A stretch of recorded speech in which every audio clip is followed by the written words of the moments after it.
پختونخوا کے پورے حق پہ ڈاکہ ڈالا جاتا ہے، ٹکر مشکل سے ملیں گے. یہ ہمارے اس ملک میں ہمارے یہ گلے ہیں.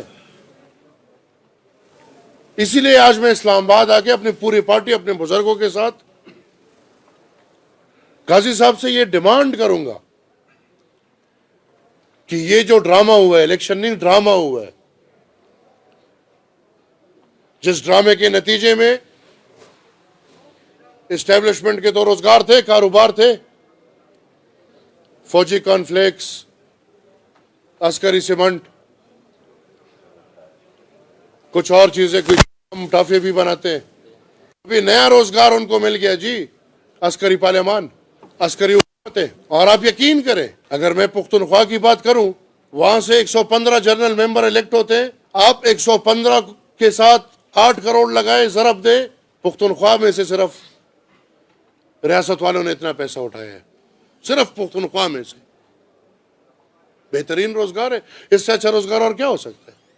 تو لہٰذا اب روزگاروں میں 147واں اور 48واں روزگار آ گیا، عسکری پارلیمنٹ اور عسکری حکومتیں.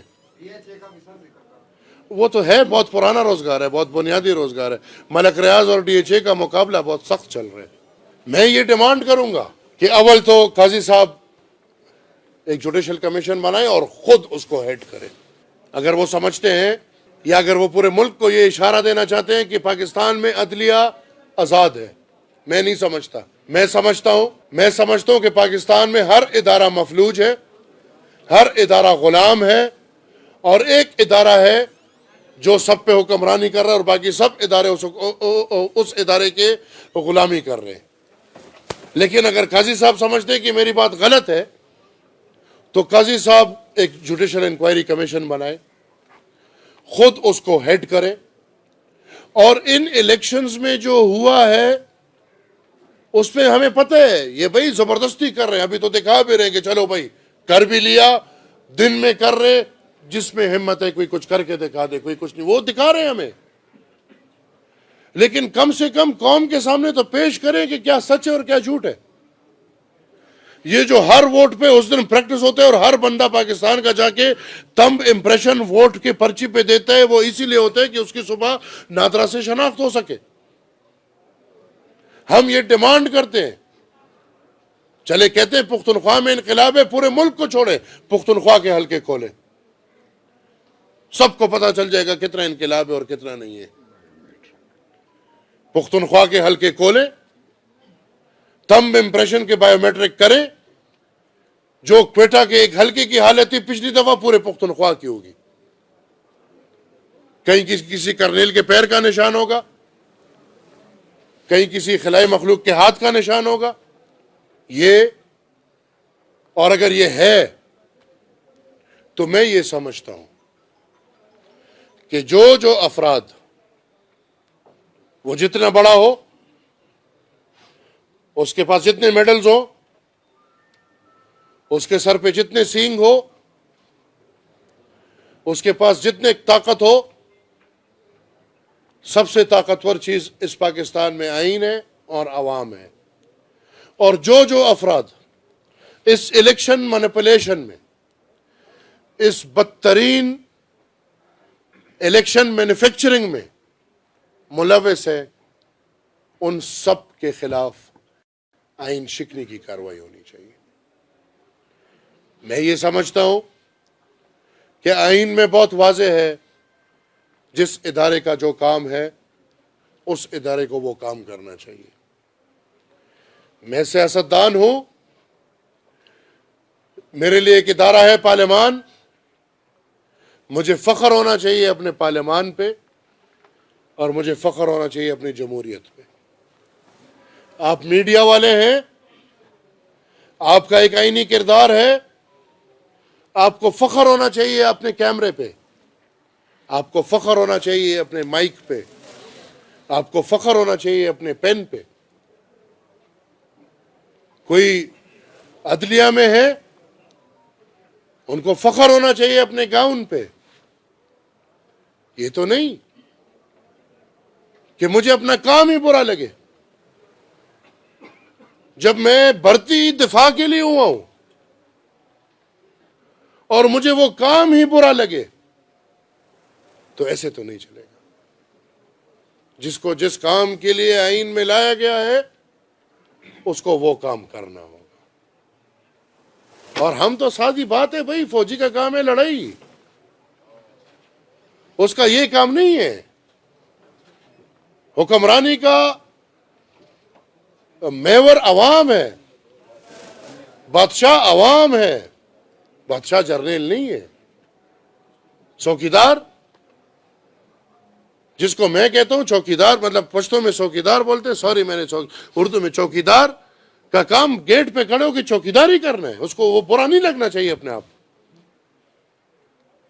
لہذا اب وقت آ گیا ہے. ہم تو دیکھ رہے ہیں کہ ہمارے راستے روک رہے ہیں، پارلیمان کے راستے میں بار بار، کبھی دہشت گردوں کے تھرو، کبھی آر ٹی ایس بٹھا کے، کبھی فیضیابی سے، کبھی سکور ایکول کرنے میں. ہمیں تو پارلیمان کے راستے ہمارے بند ہیں. ہمیں تو بالکل ہے کہ پاکستان میں جو لوگ عوام کی طاقت کی بات کریں گے، جو لوگ وسائل کے اختیار کی بات کریں گے، ان پہ یہ راستے بند ہیں.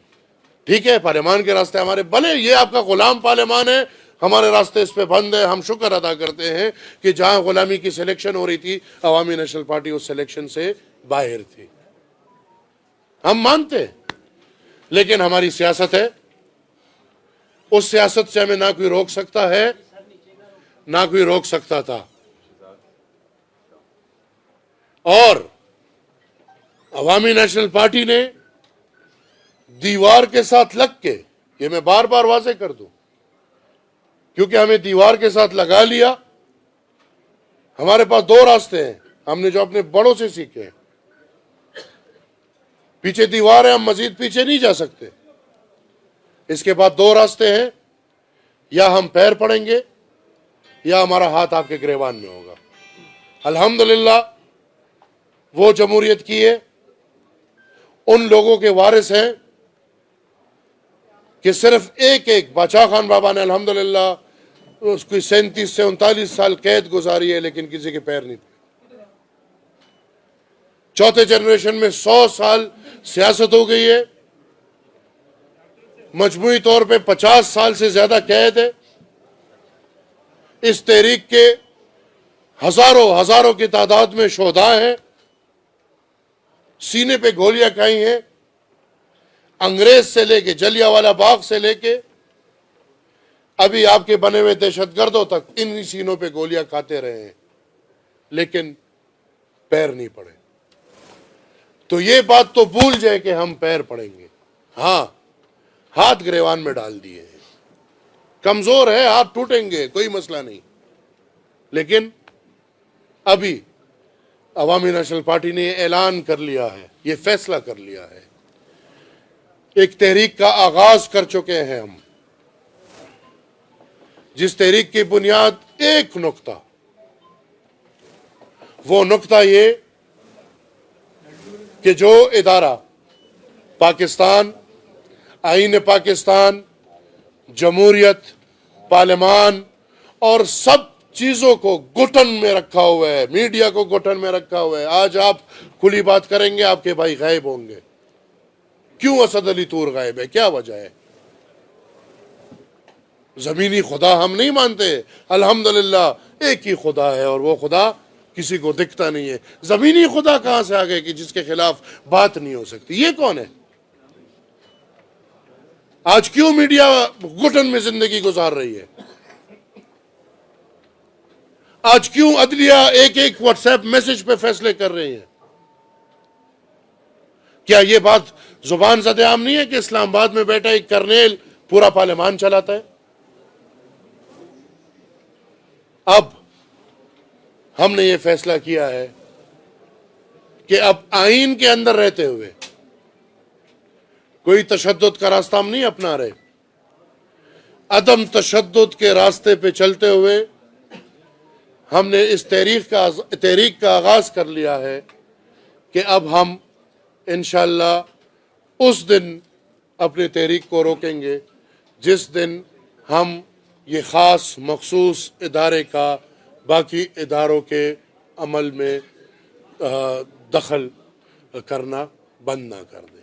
ہم عدم تشدد کا راستہ مفاہمت کے ساتھ نہیں، مزاحمت کے ساتھ انشاءاللہ آگے بڑھاتے ہوئے، اس نعرے کے ساتھ کہ چوکیدار کو چوکیداری کرنی ہوگی مزید، اس نعرے کے ساتھ کہ جن کا کام بارڈر پہ ہے ان کو بارڈر جانا ہوگا، اس نعرے کے ساتھ کہ بارک والے مزید بارک جائیں گے، اس نعرے کے ساتھ کہ عوام کی طاقت عوام کو دیں گے، اس نعرے کے ساتھ کہ انشاءاللہ وسائلوں کا اختیار اپنے عوام کو دیں گے. یہ جو گھٹن کی زندگی ہے اس سے انشاءاللہ ہم باہر آئیں گے. ہم کب تک بیٹھیں گے؟ کبھی ہم ایک کی طرف نظر ڈالتے ہیں، کبھی ہم دوسری کی طرف نظر ڈالتے ہیں کہ کون اٹھے گا، کون ایسی آواز اٹھائے گا جس کے ساتھ ہم کھڑے ہو کے اس ملک میں کوشش کریں گے کہ سول بالادستی لائیں. نہیں، ہم نے انشاءاللہ یہ پہل کر لی ہے. عوامی نیشنل پارٹی تاریخی طور پہ یہ سول بالادستی کی تحریک لے کر چلے گی. ہماری کچھ ملاقاتیں ہوئی بھی ہیں. انشاءاللہ جو میرے ساتھ اس تحریک میں شامل ہوگا، یہ میری تحریک نہیں ہے، یہ عوامی نیشنل پارٹی کی تحریک نہیں ہے. میڈیا اگر گھٹن محسوس کر رہی ہے، میڈیا کو آزادی چاہیے، قلم کو آزاد کرنا ہے، کیمرے کو آزاد کرنا ہے، میرا ساتھ دے. پولیس کو اگر آزادی چاہیے، پولیس کو اگر اپنی گھٹن ختم کرنی ہے، پولیس کو اگر آئینی طور پہ اپنی آزادی چاہیے، پولیس والے میرا ساتھ دیں. عدلیہ اور وکلا اگر قانون کی بالادستی چاہتے ہیں، اگر عدلیہ کا وقار چاہتے ہیں، وکلا اور عدلیہ کو میں انویٹیشن دیتا ہوں، وہ آ کے میرا ہاتھ بڑھائیں اور وہ اس تحریک میں میرا ساتھ دیں. جس مکتب فکر کے جمہوری پسند لوگ ہیں، اگر وہ جمہوری پسند کرتے ہیں اور ان کا نظریہ یہی ہے کہ طاقت عوام کی ہے، ان سب کو میں دعوت دیتا ہوں کہ وہ آ کے میرے ساتھ اس تحریک میں حصہ لیں. میں اپنی بزنس مین کمیونٹی کو دعوت دیتا ہوں. ہم اگر وسائلی طور پہ مفلوج ہیں تو ہمارے خزانے پہ جو لیچ ہمارے جمہوریت اور پارلیمان پہ لگا ہوا ہے، جو لیچ ہماری میڈیا آزادی، عدلیہ کی آزادی یا باقی انسانی بنیادی آزادی پہ لگا ہوا ہے، وہی لیچ کو اگر ہم دیکھیں تو وہ لیچ تاریخ کے پاکستان کی آزادی 47 سے لے کے آج تک ایک جنگ نہیں جیتا. آدھی سے زیادہ زمین کھو گئے. کشمیر ہماری ریڑھ کی ہڈی تھی، ہمارا ریڈ لائن تھا، وہ ہم کھو گئے.